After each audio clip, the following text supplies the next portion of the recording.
Hi guys, it's me Lydia Marie and welcome back to my channel. Today we're just going to have a quick conversation regarding foundation and how to choose the right shade for you. I've had this question asked a couple of times and I totally understand.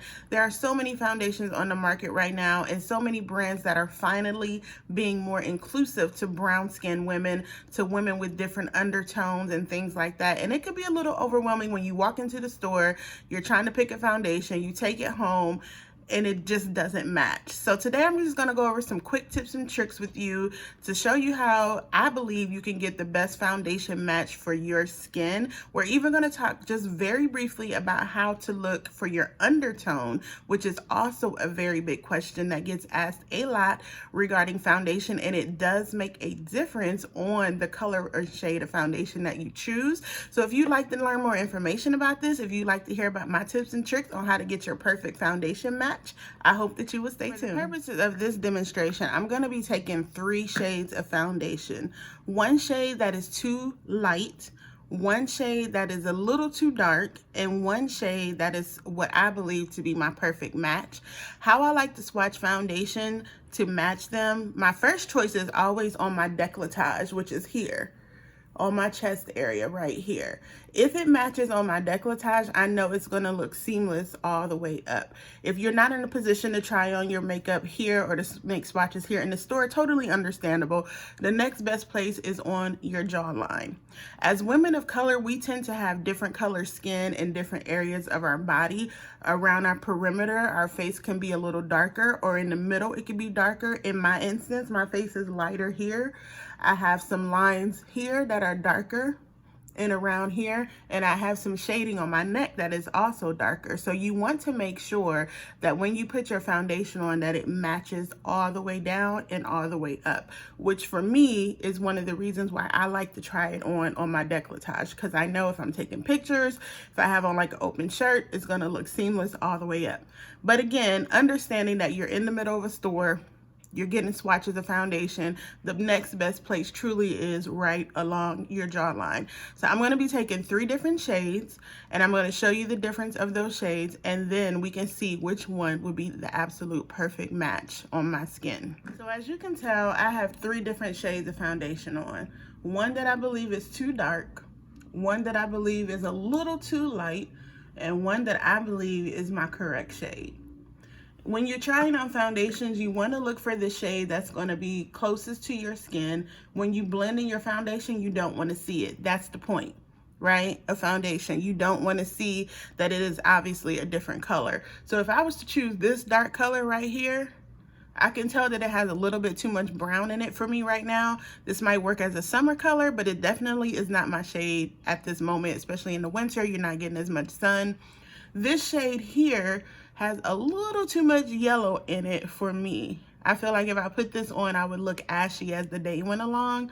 This shade back here is the everyday shade. I feel like with this shade here is the perfect undertone. It has the perfect amount of golden neutral in there, which is my undertone. So this one, it would be my perfect match for this foundation. So taking 3 shades, if you're in the store, you're able to look at 3 colors and say, I think this might be a match, this might be too dark, this might be too light. Swiping 3 shades on there to see which one is your perfect match is how you're gonna get to know that this color is the right one for you. I've taken the foundation shade that I said was a match for me, and I've blended that into my skin, and as you can see, it just looks like a second skin. There's no discoloration, looking like I have an unnatural tan. I don't look too pale, too ashy, or anything like that. This is why I suggest trying 3 shades.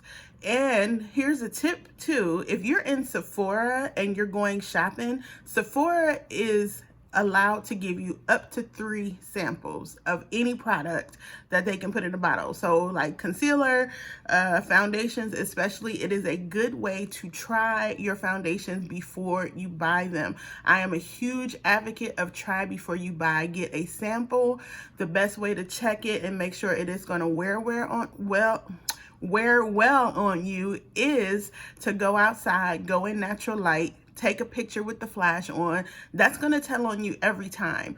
Give it a try for a couple of days. If you're unsure that this might not be the color, that this might be too red on me, that it's going to be too dark on me, get a couple of samples, take them with you. There is no pressure to buy them at that moment. Get a couple of samples, take them with you, wear them on your skin, see how it reacts to your skin. Most importantly, see if it's the right color.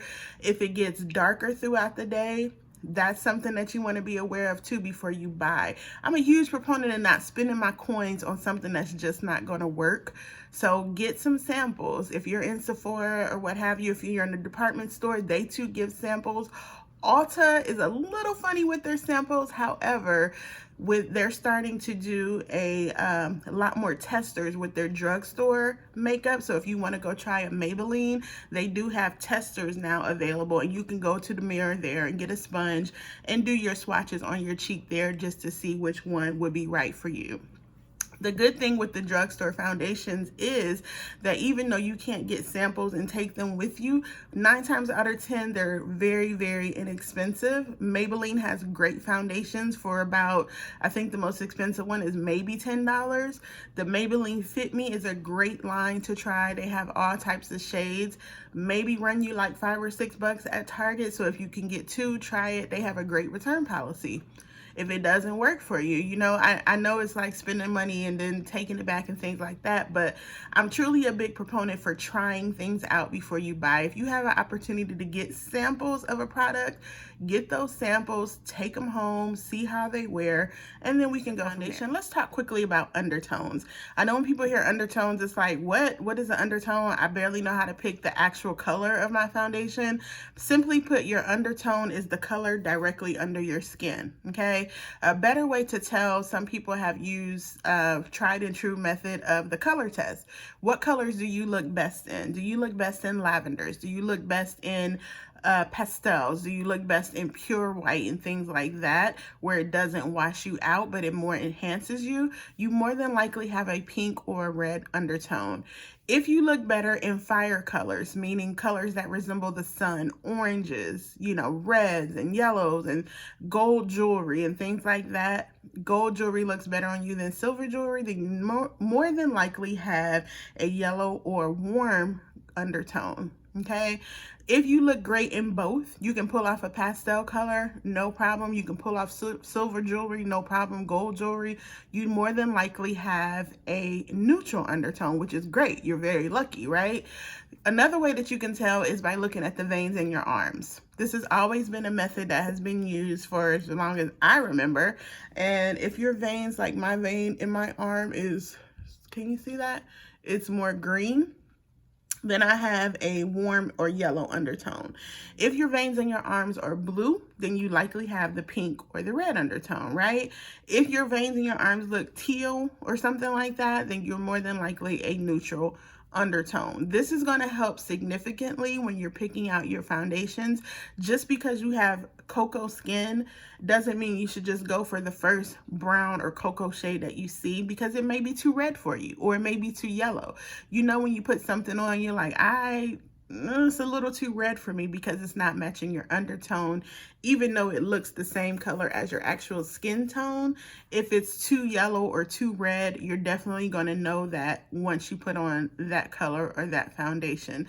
So guys, thank you so much for watching. I hope that this video has helped you in some way when it comes down to picking your foundations. I know it can be just a little bit confusing, but truly trial and error. It's one of those things that it may take some time to get right, but I guarantee you there is a foundation shade out there that is just perfect for you. I know it is. Get those samples, take them home, try it on, see which ones you like, see which ones melt into your skin, make you look incredibly flawless. It is out there. It is totally possible and doable. And thankfully, like I said, a lot of brands are being a lot more inclusive now, finally. Thank you, Fenty Beauty, for starting that trend or or bringing that back, you know, where they're having all different shades of foundation from the lightest to the deepest. Right now they're describing their undertones on their foundation, so that will also give you some help and some assistance when you're not just picking the first brown foundation that you see, but you're looking and saying, hey, it has a pink undertone, I know that's not going to work for me, and you go on to the next. So hopefully this video was helpful. It was supposed to be beginner friendly. Hopefully it wasn't too confusing and that you got some good tips out of it. As usual, don't forget to hit those comments. If you have any questions at all, feel free to hit me on the gram. Feel free to send me a tweet. I was about to say a Twitter. Feel free to send me a tweet if you have any questions. As usual, thank you so much for watching. Don't forget to hit that subscribe button. Don't forget to give me a thumbs up, and I will see you guys the next time. Have a beautiful day, guys.